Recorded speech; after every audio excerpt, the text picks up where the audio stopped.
softly whispered, ear to ear, cooking, in fact, baking, audio-visual, in which I'm going to be walking you through exactly how to make a delicious banana bread. Banana bread. Banana bread. So,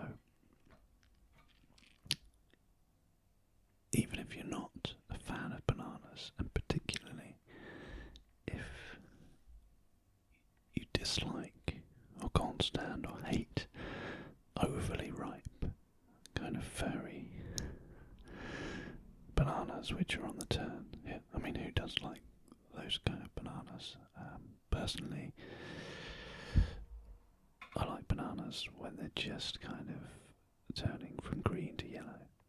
But as soon as they start to get kind of slightly speckly on the skin, they've gone too far. And I can't believe how many, just thinking back, how many bananas that have just gone to waste and been thrown away. And if I'd known about this recipe or a similar recipe sooner, or been less lazy and bothered to research a recipe like this and cook it sooner, because it's so simple really once you know how to do it, then I wouldn't have wasted all of those bananas. And this one is a good one. It's really delicious. I always say that. I always say it's a good one. But I only bother to cook things that I really, really like and things that are nice. And that's all I'm going to show you on this channel. I'm not going to try and pad it out with recipes which I don't cook or don't enjoy, or things that I don't particularly like eating, because there's no point, because I can't get interested or passionate about it. And how can I recommend something that I've never cooked and don't like to eat myself? So I'm not going to play that game. This is a recipe which I've discovered recently to use up old bananas, and it tastes fantastic. And let's scan through exactly the ingredients that you'll need to make it. So you can see, scanning from left to right, we start with the plain flour, just plain wheat flour. You can, of course, replace this with different types of flour. Perhaps you have a gluten allergy or something, maybe you're a celiac, so you'd have to seek out gluten-free flour or whatever type of flour you prefer. But I'm going to be using just plain white flour. It's not strong bread flour or anything, just plain run-of-the-mill flour for pastries, cakes, etc. And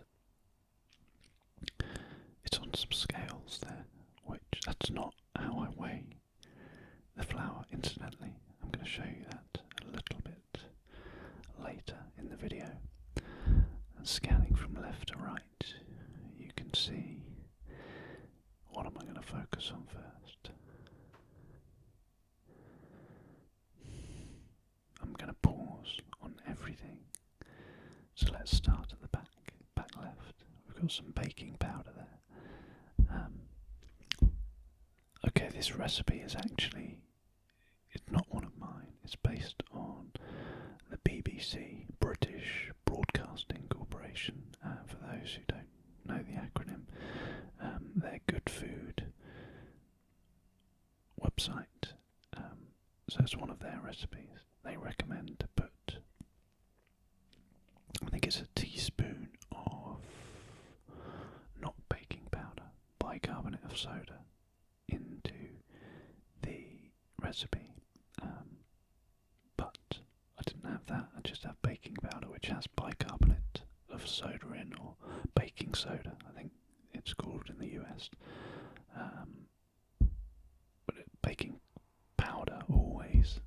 case it has bicarbonate of soda in, and some other raising agents. Then there's caster sugar, salt, milk, and a lemon. We put some lemon in to react with the acid reacts with the baking powder, I think, in the recipe, in the mixture, and just create some bubbles. 2 medium-sized eggs, some vanilla essence, some plain unsalted butter, more bananas at the front there, so 4 in total, and just some measuring utensils there, some measuring spoons, so 1/3 of a cup, and I think the tiny silver one is half a teaspoon. So all those ingredients we are going to use, and that's it. That's all the ingredients. And if we move on, I'll show you just a few other bits of cooking equipment and utensils which you'll also need to put this banana bread together. So, on to some more cooking utensils here. What do we have appearing out of the mist, fog? The outer focus area. Three bowls. 3 bowls for flour. So the large one, large bowl for, no, the large bowl's for sugar and butter. So we're going to use that to cream the sugar and butter together. And the medium-sized bowl is just to measure the flour, sift the flour into. And so we got Daddy Bear, Baby Bear, Daddy Bear, Mama Bear, and Baby Bear bowl. The smaller of the 3 bowls is just to break and crack some eggs into. So we're just going to mix the eggs up in that. And that, I think that's all we need. Bowl-wise, 3 bowls, 3 bowls. And next, onto, put the oven on, because we need it preheated before we put the bread in. Particularly if, like me, you have a purely gas oven. This has got no fan in it at all. The hob is gas. The oven is gas. So I have to turn it on and hold the sparker for about 10 seconds. Sometimes it doesn't catch, so I have to do it again. It's an old gas oven, as you can see. Probably had it about 10 years, but it served me very well. And personally, I wouldn't cook with anything else. If you've got a fan oven, then it's going to heat up a little bit quicker. But I have to get it heated up to full temperature in advance, and then I turn it down to the temperature that I need. So I think for this it's 180 degrees, but I turn mine down to 200 just because I know this oven kind of runs a little bit colder than the actual temperatures show. So it's just a case of knowing your oven, your own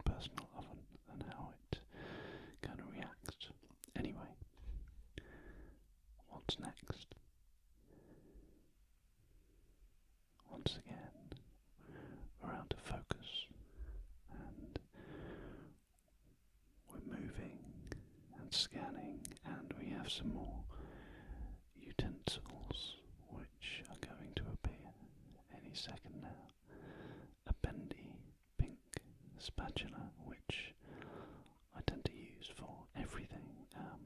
Just prefer it over a wooden spoon. A brand new 23 centimeters by 23 centimeters square baking tin, and a sieve to sieve the flour. Now this baking tray, tin, whatever you want to call it, is not. It's supposed to be a banana bread recipe, so it's not a typical loaf tin, which I think the original recipe which I used to make this calls for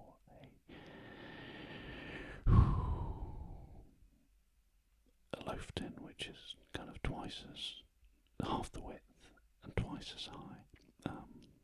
So you get a much deeper loaf in the recipe if you were to follow it exactly, that I'm using. But I've tried it not in this tin, in a similar tin, which someone's borrowed and not given back. So I've got another one here, and it is the same size, same square shape, but when I tried it in a similar square shape to one before, it came out perfectly. It's a lot kind of flatter and denser perhaps than a traditional banana loaf you might be expecting, but I think it actually works better, and you'll see shortly just how it turns out if you keep watching to the end.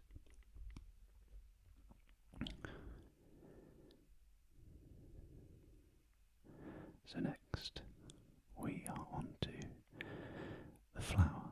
Well, not the flour yet. I'm going to weigh the flour.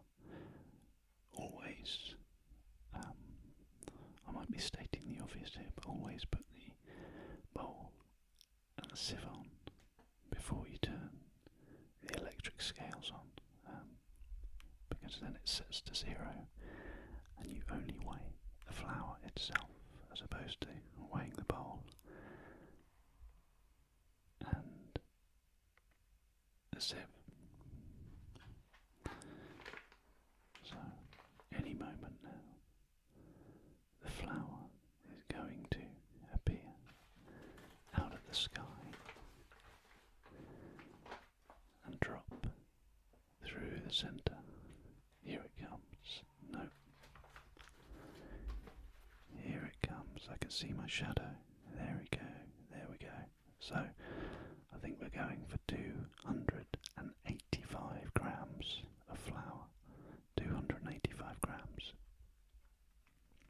Let's see how close we can get to the target. Up it goes, up she goes, 266, 70, 270, 276, 83, 84, shake, shake, 85, perfect, perfectamundo, right, so,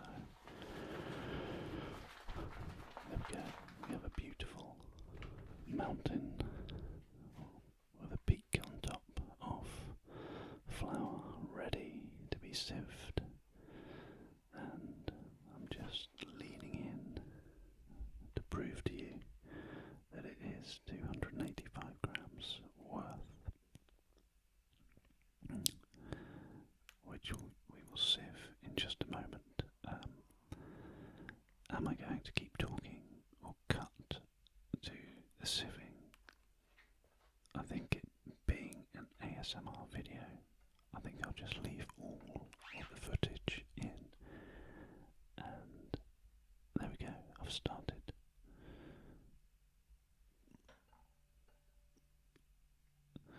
So just kind of shake, try and keep it in the bowl. I'm not doing a very good job there. You can't see here, but I'm actually missing on the back side as well, so just gentle shakes to start with, and then you can shake a little bit more vigorously once the sieve is less full. And there we go, most of it into the bowl as planned. There we go, sieved flour, and once that's done, we can move on to the next ingredient, which is, I can't remember. I'm turning it on, so I'm going to weigh it. There we go, butter. Unsalted butter. Always use unsalted in recipes, because then you can control how much salt. You decide how much salt to put in. I was just seeing how much butter there was left there. There's 250 gram packet, but there was about half of it. I think it was about 140 there, wasn't it? And the scales on after you put the bowl on, and I think I'm cutting a chunk off, and then I'm going to weigh it once more.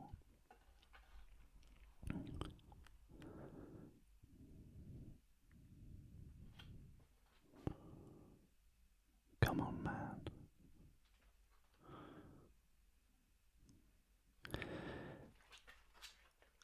What I'm doing, I'm going back and forward and just refocusing the camera or moving the tripod. This camera does have a manual focus, an autofocus, but as with all autofocus on cameras, it's never perfect, and you do pick up kind of the background noise of the camera when the lens hunts. It's not too loud. The lens is quite quiet, but you'd still hear it kind of hunting and clicking.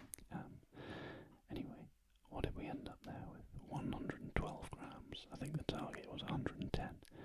So I'm sticking with 112, and then I'm just slicing the butter into kind of little chunks here, just to make it easier to cream up with the caster sugar, which I will pour in a moment. So I'm just going to kind of cut at what size is that? I mean, you can see there, if you're just listening and not watching the visuals, I'm cutting the butter into 2 centimetre chunks, perhaps 2 centimetre chunks, 1 inch chunks, 110 grams into tiny little 1 inch chunks, just to make it easier to mix or cream with the sugar. So that's done, and hopefully what I should do here is turn the scales off again whilst the butter's still in there, and reset the scales to 0, which I'm doing there. So back off, and then turn the scales, and then turn the scales back on again, and just weigh the sugar in the same bowl with the butter, because it's being mixed together straight away. So the best thing to do is just weigh them in the same bowl. Obviously, if you don't have electronic scales that you can keep resetting, you'll have to kind of calculate in your head the difference. I can't remember how much sugar the recipe calls for. 185, is it? Let's see where I stop. No, much more than that. Much more than that.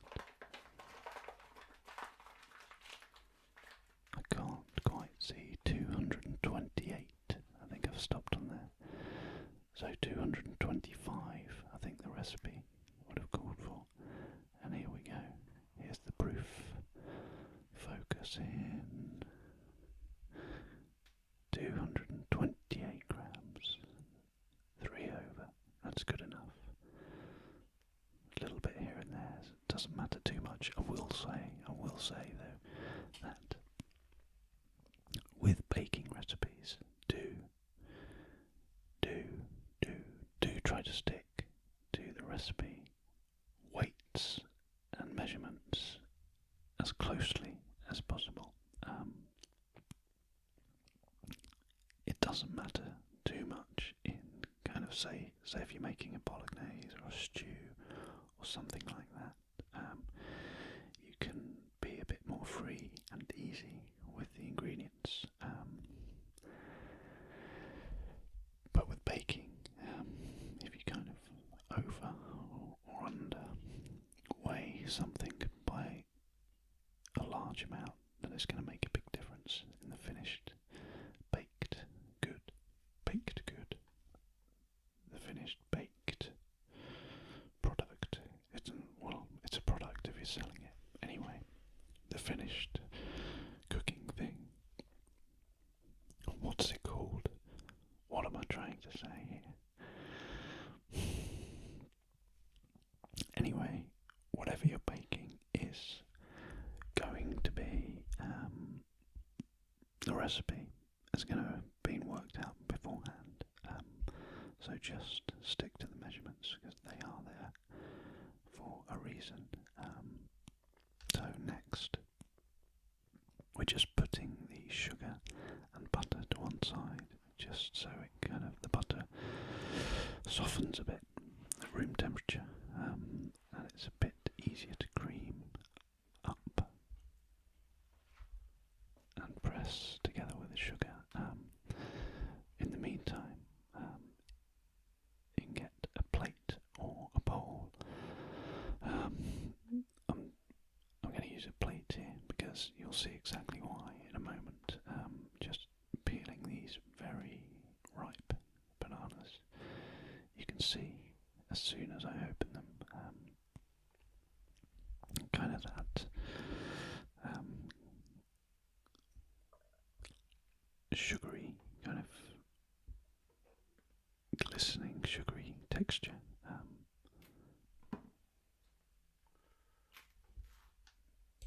Where they are kind of get to this stage where they're a little bit furry.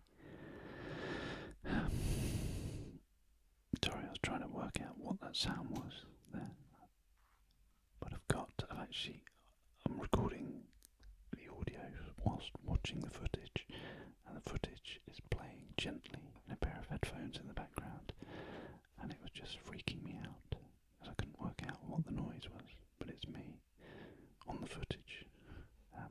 Anyway, so bananas are peeled there, and what I'm going to do, just to save kind of washing up later, is just chop them on the same plate. Don't chop like this at home if you've never done it before, because you'll have a finger off. You're just speedily chopping through these ripe bananas.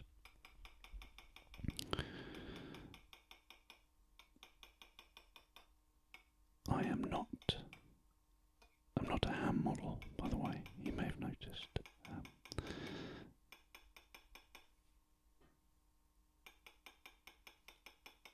There wasn't a market for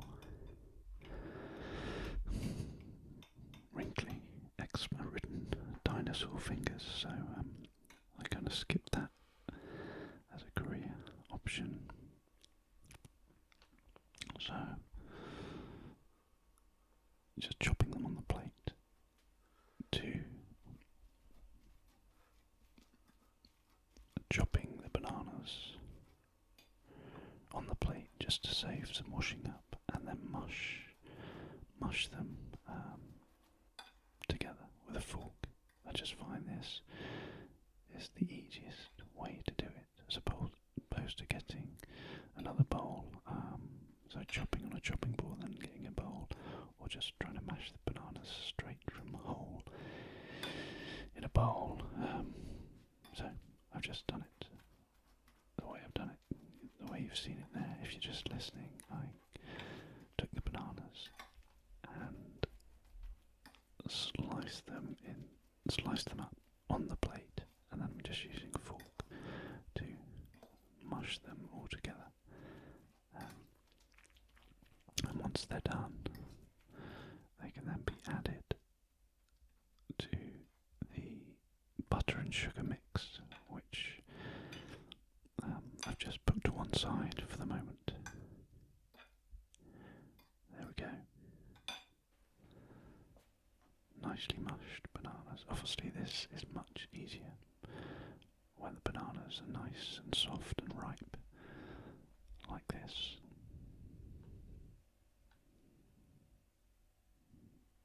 So the butter will have softened slightly here, so we can start to cream the butter and sugar together. You can use a wooden spoon for this as well, or a mixer. An electric mixer is the easiest way to do this. But then you just have to kind of degrease it and then wash it. So I say it's easier. It's not easier when it's hidden, buried at the back of a cupboard under 100 different things. Then it just stays there and never gets used. So I really do tend to mix most things by hand. Just a bit of elbow grease, as you see here. I'm just kind of chopping the butter up as I go with the bendy spatula and pressing the butter and sugar together.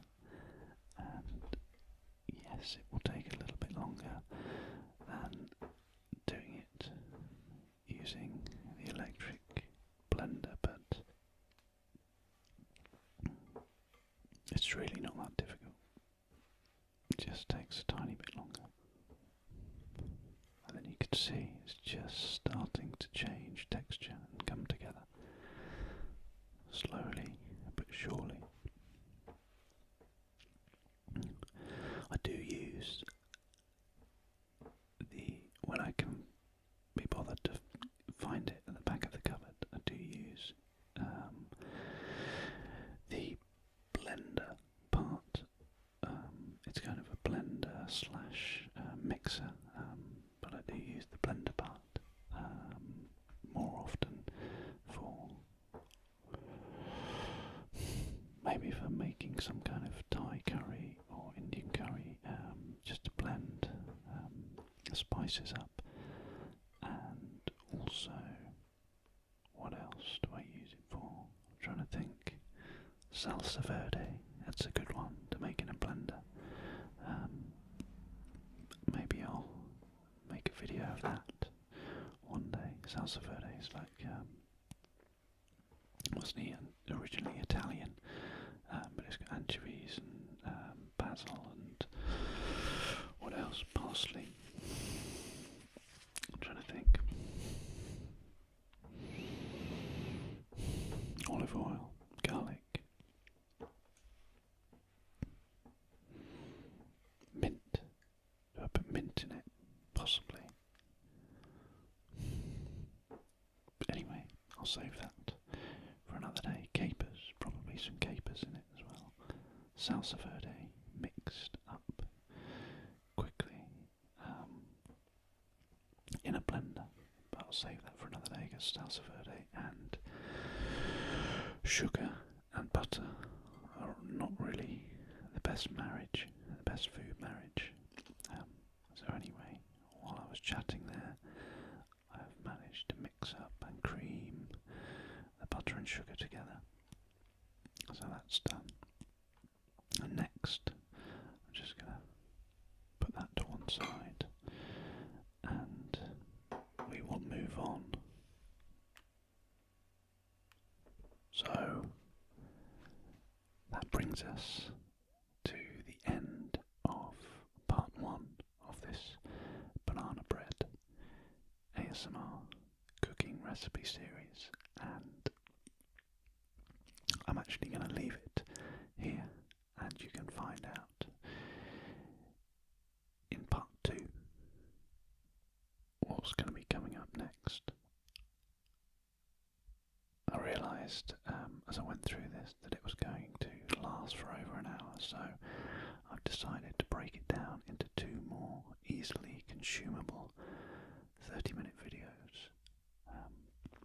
So by the time, unless you are one of the very first to find this video, the part 1 of this video series, and watch it all the way through, actually by the time most of you do come around to watching it and getting to the end of it, part 2 will already be there, as the second part to automatically play in a 2-part playlist. So never fear, it should be there as soon as you end part 1 anyway. I do hope you've enjoyed this video so far, the recipe so far, and please do join me for the second part to see how the banana bread does turn out. And I hope the audio and visuals have also been relaxing for you. But in the meantime, as always, do keep calm, stay